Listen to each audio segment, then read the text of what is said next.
हम लोग पढ़ रहे थे सांतत्य 5.1 ना, और बहुत आराम से हम लोग पढ़ाई करेंगे। पिछले 2-3 क्लास सिर्फ हम इसके बारे में बातचीत किए हैं, पिछले 2-3 क्लास सिर्फ इसके बारे में बातचीत किए हैं और कल 5 सवालों को सॉल्व किए। अब पीछे वाला सवाल को देखिए, आपको ज़्यादा मदद मिलेगी। संतता की जांच करने के लिए 2 जुगाड़ है। जब ब्रेकिंग पॉइंट हो तब जांच अलग तरीक़ा से करते हैं, जब ब्रेकिंग पॉइंट नहीं हो तो अलग तरीका। समझ रहे ना? दोनों के लिए पर्टिकुलर टाइप कॉन्सेप्ट हम लोग देखे थे। आइए हम लोग आगे बढ़ाते हैं। 5वां सवाल को देख चुके हैं, 6ठा नंबर सवाल को देखते हैं। और मुझे लग रहा है 6ठा से लेकर के 16, 17, 18 तक में आपको कोई परेशानी नहीं होना चाहिए। तो आइए हम लोग देखते हैं 6ठा नंबर को। थोड़ा सवाल को समझने की कोशिश कीजिए सभी बंदे। 6ठा सवाल है, एक सवाल को समझिएगा, बाकी सब सवाल समझ जाएंगे। समझिएगा। पहले ऊपर जो लिखा हुआ उसको हम लोग पढ़ते हैं बुक्स में। एफ मतलब फलन, हर एक प्रश्न में अलग अलग फलन होंगे। एफ के सभी असंतत बिंदु को ज्ञात कीजिए। सवाल को समझिए, एफ के सभी असंतत बिंदु को ज्ञात कीजिए, जबकि एफ निम्नलिखित प्रकार से परिभाषित है। मतलब आपका जो फलन है वो निम्नलिखित अलग अलग प्रकार से दिया गया है और प्रत्येक एफ का आप असंतत बिंदु ज्ञात कीजिए। समझ गए ना? अब पहले असंतत बिंदु, असंतत बिंदु मतलब कौन सा बिंदु जिस पर फलन असंतत है, ग्राफ टूटा गया है। तो किसी भी फलन का असंतत बिंदु हमको उसी फलन में न मिल सकता है जब फलन का ब्रेकिंग पॉइंट दिया गया हो। जिस बिंदु पर फलन ब्रेक करेगा वही पॉइंट न असंतत बिंदु का पॉइंट होगा। जिस बिंदु पर फलन ब्रेक करेगा, है ना, उसी बिंदु को हम लोग असंतत बिंदु कहेंगे, है ना। और बिंदु किस बिंदु पर ब्रेक करेगा? ब्रेकिंग पॉइंट पे। किस बिंदु पर ब्रेक कर सकता है? ब्रेकिंग पॉइंट पे। यहाँ पे देखिए, जरूरी नहीं जो ब्रेक करेगा ही करेगा, ब्रेक कर सकता है। आप लोग ये नहीं समझना जो ऐसा वाला प्रश्न में हमेशा ब्रेकिंग फलन असंतत ही होगा। किस बिंदु पर फलन ब्रेक कर सकता है? ब्रेकिंग पॉइंट पे। कर भी सकता है, नहीं भी कर सकता है, उसी को तो चेक करना है ना। तो जब भी आपको फलन दिया जाएगा जिसकी ब्रेकिंग पॉइंट हो तो वहाँ पे संभावना बनती है जो फलन ब्रेक कर भी सकता है, नहीं भी कर सकता है। तो वही आपको बताने के लिए कह रहा है जिस फलन का कौन सा बिंदु पर फलन असंतत है, मतलब किस बिंदु पर फलन टूट रहा है। समझ रहे ना? तो पहले इस प्रश्न को देखिए। इस फलन का ब्रेकिंग पॉइंट क्या है? इस फलन का ब्रेकिंग पॉइंट कितना है भाई? इस फलन का ब्रेकिंग पॉइंट है 2, क्योंकि उसी पॉइंट को ना ब्रेकिंग पॉइंट कहते हैं जो कम से कम 2 जगह पर लिखा हुआ है। मतलब इस फलन का ब्रेकिंग पॉइंट कितना है? 2। मतलब फलन 2 ही पर ना असंतत हो सकती है, मतलब 2 ही पर न टूट सकती है। तो किसी भी फलन का असंतत बिंदु उसका ब्रेकिंग पॉइंट ही हो सकता है। समझ रहे ना? और जब भी आप फलन की संतता की जांच करेंगे ब्रेकिंग पॉइंट पर ही जांच करते हैं। समझ गए ना? क्योंकि उसी पॉइंट पर फलन असंतत होने की संभावना बन सकती है। कोई दिक्कत? तो आइए, इसका ब्रेकिंग पॉइंट कितना है? 2। केवल एक ही ब्रेकिंग पॉइंट है 2, तो हम 2 पर हम चेक करेंगे कि फलन संतत है कि असंतत है। चेक करने के बाद पता चलेगा। तो सबसे पहले हम चेक करने के लिए क्या करते हैं? LH limit. तो सबसे पहले शुरू करते हैं LH लिमिट के बारे में चेक करते हैं। LH लिमिट क्या होगा? Limit x tends to 2 minus 2 पर चेक कर रहे हैं। माइनस क्या है? साइड दर्शा रही है मेरा। अब आगे हम लोग पढ़ते हैं limit x tends to 2 minus, और फलन का मान बैठाएंगे। आपके पास फलन है 2, एक ये फलन है, एक फलन है, दोनों में से कौन लेंगे? हाँ, माइनस का मतलब होता है 2 से छोटा, छोटा वाले के लिए, 2 से छोटा वाले के लिए। तो छोटा वाले के लिए कौन फलन है? ऊपर वाला है, मतलब 2x + 3 है। यही ना फलन का चुनाव है। फलन का चुनाव समझ गए कब कौन लेना है? माइनस वाला में छोटा वाला लेना है, प्लस वाले में बड़ा वाले को लेना है। समझ गए ना?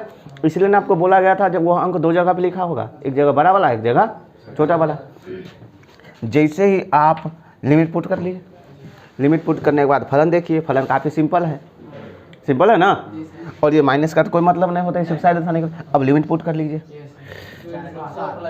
2 × 2 + 3 मतलब कितना आ जाएगा यहाँ पे? 7। मतलब LH लिमिट मुझे कितना निकला? 7। मतलब मुझे LH लिमिट निकला है 7। अब हम निकालेंगे RH लिमिट। तो RH लिमिट के लिए limit x tends to 2 plus, नहीं आपको दर्शाना पड़ेगा, है ना, दर्शाना पड़ेगा। वैसे आप आर एच लिमिट लिख रहे हो लेकिन आपको प्लस दर्शाना पड़ेगा, 2 प्लस फलन डिसाइड करो, छोटा के लिए ये है तो बड़ा के लिए ये ना है, तो 2x माइनस 3। अब अगला स्टेप में क्या करेंगे, लिमिट पुट कर देंगे, प्लस का मतलब 2 गुने 2 माइनस 3, मतलब मुझे करना आएगा 1, तो एल एच लिमिट कितना निकला 7, आर एच लिमिट कितना 1, मतलब यह फलन ब्रेक कर गया 2 पर, है ना। तो लिखेंगे चूंकि L H limit not equal to R H limit, किस पर 2 पर ना, नहीं कोई ज़रूरी नहीं है, आप इतने काम कर रहे हैं ना, हाँ? बराबर अगर हो जाता ना तो फलन का मान हम निकालते, है ना, समझिए ना। और अगर वो भी बराबर हो जाता तब हम कहते फलन संतत नहीं है, तब कहते फलन असंतत नहीं है, समझ रहे ना। ऐसा सवाल मिलने वाला है, आप लोग देखते रहिएगा। नॉट इक्वल टू, अतः फलन x बराबर 2 पर असंतत है, असंतत है मतलब असंतत बिंदु कितना हुआ 2, कोई दिक्कत नहीं होना चाहिए। असंतत बिंदु हुआ 2, मतलब 2 ही पर फलन टूट गए, कोई लोचा नहीं, तो आपको आंसर मिला होगा ना, तो उसमें लिखा जाएगा असंतत बिंदु 2। प्रश्न भी पूछ रहा है, प्रश्न भी पूछ रहा है असंतत बिंदु को ज्ञात कीजिए, समझ रहे ना, है ना। ग्राफ बनेगा अलग अलग कंडीशन के लिए, पहले इसको खाली करिए, समझे ना, खाली सावधानी से देखेंगे, सवाल को समझो। हम एक फलन लिए और आपको बोला जा रहा है फलन की असंतत बिंदु को ज्ञात करें।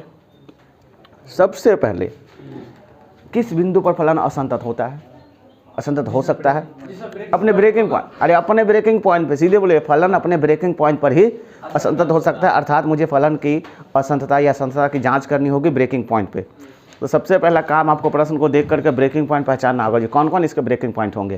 तो इस फलन के ब्रेकिंग पॉइंट कितने हैं, कौन कौन है, देखिए गौर से देख के बताएंगे। मुझे लग रहा है इस फलन का ब्रेकिंग पॉइंट -3 है और 3 है। उस अंक को ब्रेकिंग पॉइंट कहते हैं जो कम से कम 2 जगह पर लिखा हुआ है। तो यहाँ पे कितने अंकों का इस्तेमाल किया है, 2, -3 और 3, -3 भी 2 जगह पे, 3 भी 2 जगह पे, अर्थात इसका ब्रेकिंग पॉइंट है 2, -3 और 3, मतलब -3 पे भी फलन टूट सकता है, +3 पे भी फलन टूट सकता है। काम बढ़ गया, 2 बार चेक करनी पड़ेगी, एक बार -3 पे, एक बार +3 पे। तो सीधे आप लिख सकते हो ना फलन का ब्रेकिंग पॉइंट कितना हो जाएगा, आपका जो ब्रेकिंग पॉइंट है इस फलन का कितना है, ब्रेकिंग पॉइंट जो है वह है -3 और 3, यही ना दोनों ब्रेकिंग पॉइंट है। हम बारी बारी से आपको चेक करना पड़ेगा। तो एक बार हम चेक करें किस पर, -3 पे, तो लिखना पड़ेगा x बराबर -3 पर, सही है। शुरू करते हैं। तो सबसे पहले हम लोग लिखेंगे ना एल एच लिमिट, तो एल एच लिमिट क्या होगा, लिमिट सुनिएगा, limit x tends to -3 minus, अरे माइनस सर पे देना पड़ता है, ये तो -3 यूज किया ना। और हम लोग क्या लिखेंगे यहाँ पे f(x), ये सब क्या था, पहली बात तो प्रश्न उतारे हैं। अगला सवाल हम पुट करेंगे, लिमिट x टेंस टू -3 और माइनस फलन डालिए चुन करके, मतलब -3 से छोटा वाले के लिए कौन सा फलन यूज करेंगे, यही ना है, mod x + 3। अब आप लिमिट पुट कर ले, पहले लिमिट पुट कर लीजिए ना। अब x के जगह पे -3 बैठाएंगे तो +3 हो जाएगा, आपको नहीं लग रहा 6 आएगा, है ना, मतलब एल एच लिमिट कितना आया 6, ठीक है, बिल्कुल ठीक। अब हम किस पर कर रहे हैं, अब हम लिखेंगे आर एच लिमिट। तो आर एच लिमिट का क्या होगा, limit x tends to -3 plus ना लिख लेंगे। अब थोड़ा सा लिखेंगे तो लिमिट x टेंस टू -3 और प्लस, और फलन का मान डालिए 3 से बड़ा के लिए। देखिए 3 से बड़ा के लिए कहाँ है, इसमें ना है वो, इसमें देख लो, इसको पढ़िए तो इसमें ना x -3 से छोटा है, इसमें देखोगे तो x बड़ा है -3 से। ये जो है ना ये 2 कंडीशन के लिए है, ये में x -3 से बड़ा है और इसमें 3 से छोटा है, मतलब ये जो है ये दोनों कंडीशन में काम आएगा। ये जो -3 के लिए भी ये लागू होगा, +3 के लिए भी ये लागू होगा, लेकिन ये -3 के लिए बड़ा, में लागू होगा, अब +3 के लिए छोटा में लागू होगा, समझ रहे ना, क्योंकि लेफ्ट साइड राइट साइड का अलग अलग फलन चुनना पड़ता है। तो जो बीच वाला फलन होगा वो -3 के लिए भी अप्लाई होगा और +3 के लिए, लेकिन अंतर क्या है, जो x बड़ा होगा -3 से, मतलब -3 वाला जब चेक कर रहे हैं तो बड़ा के लिए लागू करेंगे, -3 में जब चेक कर रहे हैं तो बड़ा के लिए लागू करेंगे, और जब +3 के लिए चेक कर रहे थे छोटा के लिए लागू करें। यहाँ पे किसके लिए चेक कर रहे हैं, -3 के लिए, तो -3 के लिए तो बड़ा वाला लागू कर रहे हैं, बड़ा वाला है, मतलब मुझे लेना पड़ेगा -2x। अब पुट कर लीजिए, लिमिट पुट करिए, तो -2 गुने -3 मतलब मुझे निकला है 6। अच्छा, मतलब LH लिमिट 6, RH लिमिट 6। अब LH RH बराबर हो गया, तो मुझे फलन का मान भी ज्ञात करना पड़ता है, तो अब सीधे लिखेंगे अब f -3, भाई फलन का मान भी निकालना है, ऐसे ना, तो फलन का मान FA मतलब f -3। अब बताइए f -3 मतलब फलन में हमको -3 रखना है, तो यहाँ पे तो 3 फलन है, तो किसके में -3 रखोगे, यहाँ में तो f -3 का मतलब फलन में आपको -3 रखना है x के स्थान पे, तो फलन तो 3 है, तो किस में आप -3 रखोगे, तो -3 के बराबर वाले के लिए, पहले समझ लो, -3 के बराबर वाले में है, -3 के, अभी आप छोटा वाले लिए थे LH के लिए, RH के लिए बड़ा वाले लिए थे, अब फलन के मान के लिए कौन सा लोगे, बराबर वाला, नहीं समझ रहे हो, LH के लिए छोटा वाला फलन, RH के लिए बड़ा वाला फलन, और फलन के मान के लिए बराबर वाला फलन, समझ गए ना। तो -3 के बराबर वाला फलन कौन है, क्योंकि यही फलन छोटा वाला के लिए भी है और यही फलन बराबर वाला के लिए भी, समझ रहे ना। तो बराबर वाले के लिए मुझे यही फलन लेना पड़ेगा और x में क्या रखना पड़ेगा, -3, तो थोड़ा सा -3 रख लीजिए। समझ में आया वो, क्या समझ में आया हो, समझ में आया। तो x की जगह पर हम क्या रखेंगे, -3 और +3 तो है ना, कितना निकलेगा 6। LH लिमिट RH लिमिट और फलन का मान तीनों बराबर निकला ना, मतलब इसका ब्रेकिंग पॉइंट था -3 और 3। हम -3 पे जब चेक किए तो फलन असंतत नहीं मिला, मतलब फलन बढ़िया है। बिंदु लगा जो टूट जाएगा, लगा जो इस बिंदु को फलन टूट सकता है लेकिन नहीं टूटा। कभी कभी होता है जो लगता है कि जहाँ से टूटेगा लेकिन वहाँ से नहीं टूटता है, संभावना ऐसे बनती है। तो ये -3 पर फलन संतत है और संतत नहीं हुआ। अब किस पर चेक करेंगे, अब लिखेंगे अब x बराबर 3 पर, है ना। अरे अब x बराबर 3 पर चेक करेंगे तो same to same LH limit x tends to 3 minus, समझ में आया, शुरू करिए। Limit x tends to 3 minus, सवाल को बड़ी आराम से लिखते हैं। 3 पर नीचे कर रहे हैं ना, तो 3 से छोटा के लिए कौन सा फलन, बीच वाला ना, कि आपको पहले बता चुके हैं, क्योंकि x जो है बड़ा वाला -3 से लेकिन छोटा है 3 से, समझ गया ना। चलो बढ़िया, तो कौन सा लेंगे, -2x। अब हम x के स्थान पे पुट करेंगे 3, तो मुझे लग रहा है -6 होगा। LH लिमिट निकला, अब किस पर चेक कर रहे हैं, 3 पर ना। अब पुनः RH लिमिट, तो limit x tends to 3 plus ना fx, फलन डालो पहचान, मेन चीज क्या होता है, फलन को पहचान के डालना। 3 प्लस के लिए क्या, नीचे वाला 3 से बड़ा के लिए ये ना 6x + 2, इसमें हम x की जगह पे डालेंगे क्या 3, तो जब x की जगह पे 3 डालोगे तो कितना हो जाएगा 15 और 2 17 होगा, 20 हो जाएगा। 3 डालेंगे 17 18। LH लिमिट -6, RH लिमिट 20, मतलब LH RH does not equal to, मतलब 2 ब्रेकिंग पॉइंट मिला था, -3 और 3। -3 पर फलन संतत हो गया, 3 पर असंतत हो गया था। इस फलन का असंतत बिंदु कौन होगा, -3 के 3, -3 नहीं 3 है ना। तो अंतिम में जब यहाँ पे आपको लिखना पड़ेगा, समझ गया ना। अतः असंतत सीधे लिखो ना, असंतत बिंदु जो है 1 मिनट, असंतत बिंदु कितना है 3, समझ गया ना। और वैसे असंतत बिंदु ही पूछ रहा है, बार बार लिखने की क्या जरूरत है, कोई लोचा नहीं ना आपको, कोई दिक्कत है का, ऐसे निकलता है। क्या? कोई ज़रूरी नहीं है, लेकिन एग्जाम्स में आपको लिख लेना, तो लिखना भी तो सिखा चुके हैं ना कैसे लिखते हैं। खाली करिए जल्दी से।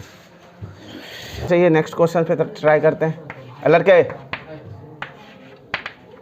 हर एक सवाल में आपको कुछ जानकारी लेनी होगी, समझे? तरीका बदल देगा। फलन की संतता की जांच करें। फलन कौन असंतत बिंदु है? ब्रेकिंग पॉइंट कौन है इसका? ब्रेकिंग पॉइंट कौन है? इस फलन का ब्रेकिंग पॉइंट क्या है? कोई भी अंक जो दो जगह पे लिखा हुआ उसको ब्रेकिंग पॉइंट कहते हैं। 0 ब्रेकिंग पॉइंट है ना। अब थोड़ा समझिए गौर से, है ना। यहाँ पे थोड़ा कंफ्यूज कर दिया पिछले वाला सवाल का अपेक्षा। वहाँ तक छोटा और बड़ा ना हुआ करता था, यहाँ पे दे दिया एक जगह दिया x नॉट इक्वल टू 0, देख दिया x इक्वल टू 0। समझ में आ रहा ना?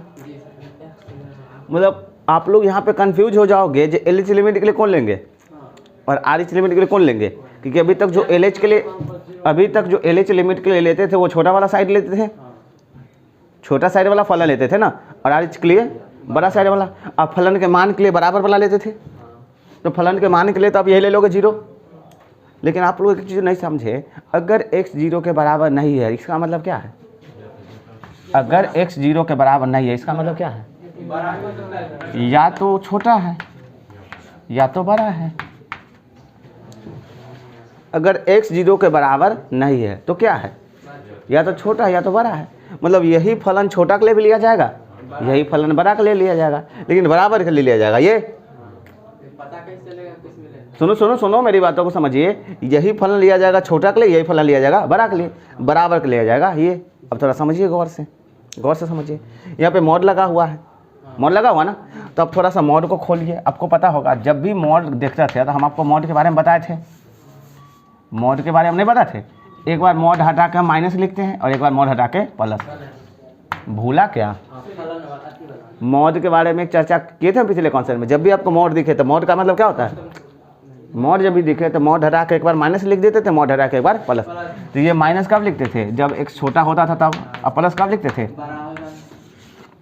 मतलब गौर से देखिएगा, यहाँ पे आपको मॉड दिख रहा है ना, तो एक बार हटा दोगे और हटाने के बाद एक बार लिखोगे माइनस। कब लिखोगे माइनस? जब x छोटा होगा, जब LH लिमिट के लिए ले रहे हो तब। और एक बार मॉड को हटा के क्या लिख दोगे? प्लस। लेकिन ये कब लिखोगे? जब आप RH लिमिट ले रहे हो तब। समझ में आया? अब फलन का मान के लिए तो आपको 0 ही लेना। समझ गए? कोई दिक्कत? सबसे पहले तो यही ना समझेंगे जो LH लिमिट के लिए कौन सा फलन डिसाइड हुआ, RH लिमिट के लिए कौन सा फलन डिसाइड हुआ, यही नहीं सोचेंगे। अब फलन के यही ना मेन है, तो क्या मेन होगा ही क्लियर? अब देखिए हम लोग सबसे पहले किसको करेंगे? LH लिमिट ना। LH लिमिट क्या है? Limit x tends to 0 minus. 0 के लिए ना हम काम कर रहे हैं, अरे 0 के लिए ना काम कर रहे हैं। लिमिट पुट करें x टेंड्स टू 0 और माइनस। अब बताओ 0 से छोटा के लिए कौन सा फलन लेंगे? ऊपर वाला। लेकिन इसमें मॉड हटा के माइनस लगाना पड़ेगा, क्योंकि 0 से छोटा के लिए मॉड हटा के माइनस लगाते हैं ना, है ना। तो देखिए मेरी बात को गौर से, नीचे वाला तो x में तो कोई परिवर्तन नहीं होगा। समझ में आया क्या? नीचे वाला x का तो कोई परिवर्तन नहीं है, ऊपर वाला मॉड हटा करके माइनस लिखना है। समझ गए? अब जैसे ही ऐसा आगे बढ़ाओगे आप, तो मेरी बात नहीं, सुनो 0 माइनस। अब ये कटेगा तो -1 हो जाएगा। लिमिट अभी थोड़े पुट करेंगे, पहले तो हम उसको कैलकुलेशन कर देंगे ना। अब कट दिए, अब कितना बचा? -1। अब ये अचर फलन है अंदर में, मतलब अब x की जगह पे कुछ भी रखोगे तो -1 ही रहेगा। अब इसका कितना निकला आपको? -1। मतलब LH लिमिट निकला -1। कोई लोचा नहीं होना चाहिए। आइए हम आगे बढ़ते हैं। अब क्या लिखेंगे हम? RH limit. बंदे का ध्यान यहाँ होना चाहिए। RH लिमिट हम लिखते हैं, RH लिमिट का मतलब लिमिट x टेंड्स टू 0 और प्लस और फलन। अब यहाँ पे हम लिखना चाहेंगे, sorry, limit x tends to 0 plus के लिए कौन सा फलन पुट करेंगे? यही पुट करेंगे, लेकिन यहाँ पे मॉड को हटा कर प्लस लिखना पड़ेगा। अब ये कट गई, तो अगला मेरा जो क्या होगा? Limit x tends to 0 plus, और ये 1 हो जाएगा यहाँ पे। और ये कांस्टेंट फलन है तो लिमिट पुट होने के बाद भी 1 ही रहेगा, तो ये कितना हो जाएगा? 1। मतलब LH लिमिट निकला 1, सॉरी LH लिमिट निकला -1, RH लिमिट निकला 1, मतलब बराबर नहीं निकला, तो यहीं पे कहानी बंद हो जाएगी, है ना। मतलब फलन क्या है, असंतत है, और इसका ब्रेकिंग पॉइंट जो 0 हुआ है वही असंतत बिंदु। कोई लोचन है तो सीधे लिखेंगे ना, असंतत बिंदु कितना होगा इसका, असंतत बिंदु जो है, अतः असंतत बिंदु 0 पर है, असंतत है। हाँ, खाली करिए आप इन चीज़ों को।